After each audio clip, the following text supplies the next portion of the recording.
श्रीं क्लीं श्रीं कुबेराय अष्टलक्ष्मी मम गृहे धनं पूरय पूरय नमः।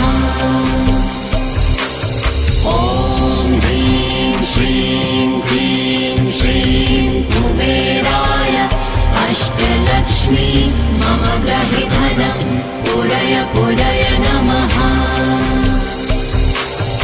ॐ ह्रीं श्रीं क्लीं श्रीं कुबेराय अष्टलक्ष्मी मम गृहे धनं पूरय पूरय नमः। ॐ ह्रीं श्रीं क्लीं श्रीं कुबेराय अष्टलक्ष्मी मम गृहे धनं पूरय पूरय